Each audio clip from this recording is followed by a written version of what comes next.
Well, we've been looking at this nonfiction half a case here. I mean, the whole case is full of nonfiction, but I'm breaking it up in my review of it because, variety is cool. Sometimes you want to switch radio stations. All right, here we go. Anytime I remove books, Squirrel has got to check it out. I love that. Squirrel, you're a psychogeographer of the first magnitude. Books I own for a reason. I mean, I got to tell you, when you have 11,000 books and you cull it down to 3,000, which is what I did, from a house to an apartment, life is wild sometimes. So this is a past year to us, July 20th, 2019, but it's a future year to the author of this book. It's a future date imagined, with the science mind. And that great pre-vaporwave cover, amazing. 1986? Okay. It's not too far ahead. Why 2019? That was just the time he felt comfortable making predictions for. 86, so 33. Anyway, I'm going to write an essay for book 2 of my book, Shadows of Clouds on the Mountains, that is going to recreate this day by memory and try to find out if I can recover anything. Like I could comb through old social media, the internet, my closet, my files that I wrote, and I could compare what I know of the reality of that day with what it says in here. I grabbed this book up. I got this at Hastings back in the day, a small southwestern chain with a somewhat evangelical bent in some of their sections. Man, some of these illustrations look amazing. The problem with booktube stuff is it's hard to move a book well with one hand. 2019. Oh, that's Arthur C. Clarke. Cool. Did I do an Arthur C. Clarke video? I think I did. But if I do, I will include this. Someone requested a Steinbeck video. I'm like, what do I have? Gotta think about that one. I really only did those single author videos because they're from their single author section, But I don't know. Why not highlight authors here and there? I'm gonna run out of the low-hanging content eventually. Just review my bookshelves. That's not cinematic. It's a bad idea. Don't do it. The numbers are going to be so low. But this is cool. I was so excited to grab this book. What was Hastings doing with this? It's so funny. From 1986. It's on their bargain cart. I'm like, I'm going to write an essay around this thing.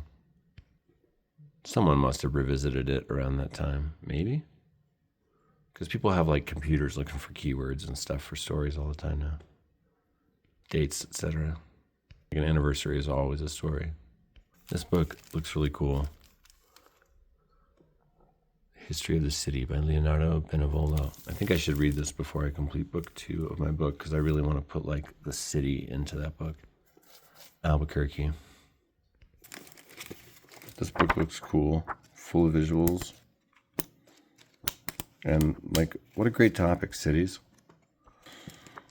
It does make me feel like a twinge of regret sometimes when I see it on the shelf because one time there was like a party or something at my house and someone who I think is super cool and can like consider a friend kind of like latched on to seeing this book and I think was kind of like hinting that I give it. That would be really cool. But when I have like a firm purpose for like having a book, I'm like thinking about the research that I want it for, like the information I want to have. I think I said something like, I'll give it to you once I'm done with it. But I don't know. I don't like to be coerced to give books away. I don't think you should go to someone's collection with the expectation of getting books. But like one time this band stayed at our house. My ex-wife my then wife was a touring musician. Bands would stay at our house. One time this band from Colorado was like real high pressure. Like, can I have this book? Can I have this book? I'm like, what? And that's when I gave away My Life in the Bush of Ghosts, which is not a book you from this great Nigerian writer who wrote in English, Amos Tuatola. Also wrote the poem White Drinkard. But My Life in the Bush of Ghosts is such a cool book, and I had such a great paperback copy, like from an original copy. And no, I'm not still sad. And no, I don't still cry. that it's gone. I would never make a YouTube video about it, bemoaning its fate. So, a book about cities. But it's cool. This might be good to read with this book that Raymond Kurzweil wrote about the similarity between, well, was it him? Some of those futurist books about the similarities between microchips and brains and city structures. Anyway, gotta love it. Giant, crazy book, you know. When's that from, anyway? That's cool. The MIT Press out of Cambridge. I love living in Cambridge. It's a great time of my life. This is a 1981 printing. Wow. Yeah, this would benefit so much. It would give me mythic context for the city I want to write about and have written about. First Person America. Men and women from all parts of the country recall their America from 1880 through 1942. And 80 life histories from the Federal Writers Project published for the first time. Huh. Oh, these are oral histories from the WPA. Yeah. Oh, I have a great collection of those in the New Mexico section. I should have an oral history section. It'd be difficult. I'd have to look at every book in the collection because they're all throughout it. But there's not that many. I think. Like, this is one I hadn't thought of. 1980. Huh. I was 1 year old, playing with gravel in front of my parents' house, and this book was being printed. Little did we know, our fates would soon collide. And now we live together, and I talk to it all the time, and it's my best friend. You know, this looks pretty cool, and it's such an obscure subject matter, you know, the Amazon. Yeah, there's a lot written about the Amazon and so on, but you're talking about a really interesting subject, you know, out of the way places, and super significant. This giant river. Isn't it the world's largest river? Well, they don't know if it's it or the Nile, right? Everyone's like, let's not argue. I think books are beautiful, and I love when they include beautiful photography. I remember grumbling as I grew up, being like, why do we have to stop having illustrations in a book? Illustrations are great, you know? I feel like visuals weren't in literature for a long time because of technological limitations. Now it's like, you could include them. A picture really is worth 1,000 words. And the integration of the two, there's a lot to be done with it that hasn't been done yet. Think about how photos set up the text of Let Us Now Praise Famous Men, the collaboration between Walker Evans and James Agee. The Agee section. Look at this beautiful old copy.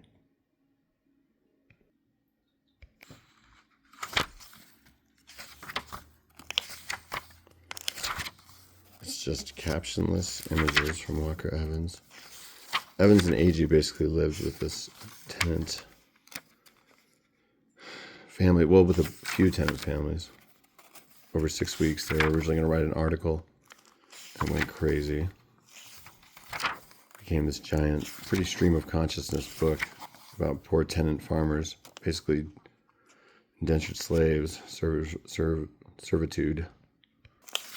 And the text doesn't really make any effort to like connect what's in the images or comment on the images, and you can kind of deduce maybe this was that person.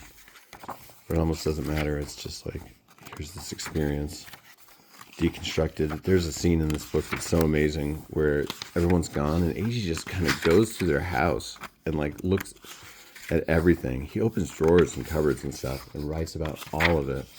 It's a bit invasive. I think he says he got people's permission to look around and do whatever. But anyway, that's just one unique example of photos setting up the text. It does sometimes suck to think, though, like, I'm making a book that because it has visual elements in it will be maybe sneered at by literary purists. Graphic elements aren't real writing. So is Tristram Shandy not literature? There gotta be some great works that had illustrations with them.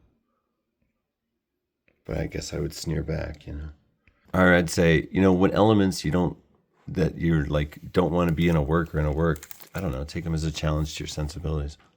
To continually be broadening your aesthetic and your sensibilities is like a pretty good thing as a critic and creator, I think. A long time ago, I read and was really inspired by the story of these two friends from Medicine Hat, Alberta, Canada.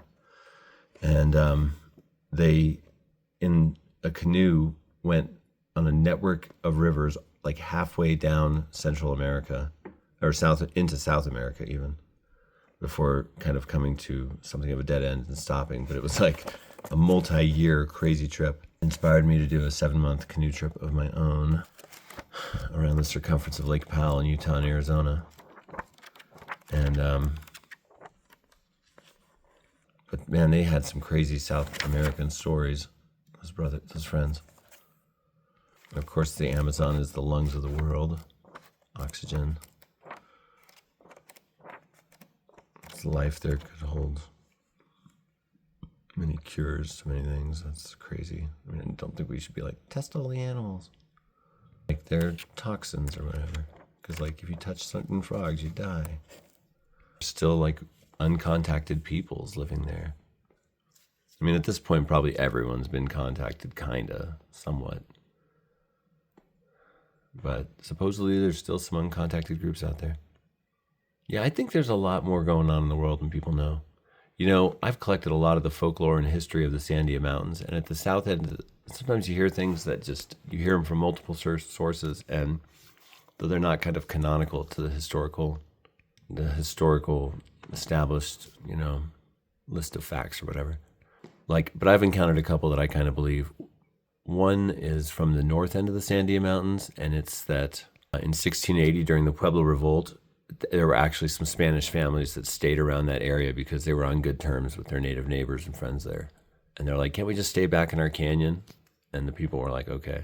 I heard that story from a couple of different angles and with some family names attached, and I find it not unbelievable. So yeah, that's unverified. Another one, and I heard 2 or 3 accounts of this one, was at the south end of the Sandias, near Cornwall. And it's that as late as the 1920s, there were bands of Apache men on horseback who would ride the hills, the long line of mountains, the Sandias, the Manzanos, the Los Pinos, and a couple of others way down there.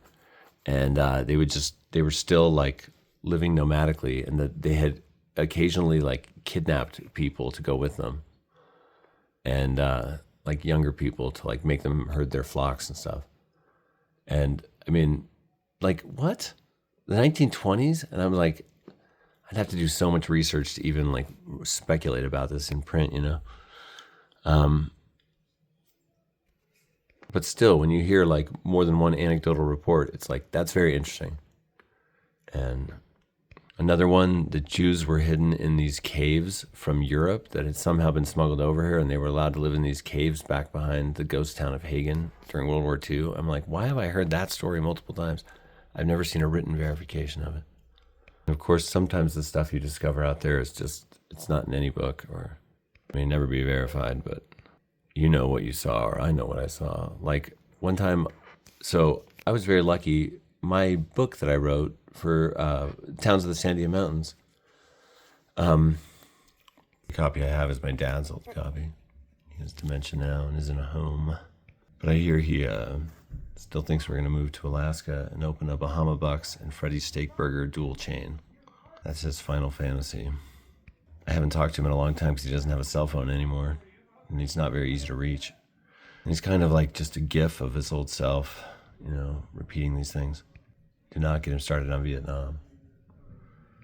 This was in there. But it's a photo history book, but still, I maxed out the word count on this thing. They're like, you can't have that many words. I'm like, my neighbors are playing doo-wop, like barbershop music. That's awesome. Yeah, my next door neighbor, Demi, has really great taste in music. He was playing Fela Kuti the other day. I'm like, what? Oh, who is this? Is this Why Do Fools Fall in Love? Frankie Valli? Or is this a different song? This is like a crazily researched book, though. I like researched this thing like crazy. I really did. You know, you can explore laterally or you can explore where you are, you know. Squirrel. But I would like to see the Amazon. I mean, I would and I wouldn't. I read about these crazy places and I'm like, I do want to go there. Yeah, I want to see the Amazon. Heck yeah, I do. Will I swim in it? No, not when I know about piranha and the candilu. I can't. Candilu is a fish that swims up urethras. No, thank you. I don't think I want to swim in that river. Piranhas can skeletonize a cow in seconds. What? Don't usually, but sometimes they do. I mean, yeah, when you have all that water, you want to jump in and stuff, but it's like, oh, there's also these crazy parasites that'll like make you go insane. And when those two friends from Medicine Hat, Alberta, Canada went all over, they had some crazy adventures. I still have that Paddler magazine with that article about them in my closet. Maybe I'll look at secret, unpublished closet books and saved paper ephemera sometime. I'll call it the scraping the very bottom of the barrel era of this channel. Bite from squirrel means good luck. I need to go get my daughter soon. 2 more minutes. I just got this from a free box. I'm very unexcited about it. But it also looks like a good review of some really famous figures. National Geographic is reputable, even though I think Rupert Murdoch now owns it. Grew up with National Geographic. Like, I think just the educational and literacy levels of households has really changed, because like when I was growing up, everyone in the house read the same magazines. Like National Geographic is complicated, but good. But kids also would get like Ranger Rick and stuff like that. Highlights. Like I would always like pick up Newsweek because like my parents had it around. That's where I first learned about techno music. I remember this one article. It was like, there's a new kind of music called techno music. Wow. I may have exclaimed, gee willikers. Big yeah, whatever to this book, but I probably will read it sometime. And it's like, is it a book? Yeah, kinda. It's book adjacent. It's a book. It's a slim magazine. I guess this is a book in identity crisis, but I get why it exists. You know, the magazine can distribute it. Okay, I gotta pick up my daughter, and I have a lot to say about anything related to Guatemala, I'm sure, so I will save that till next time.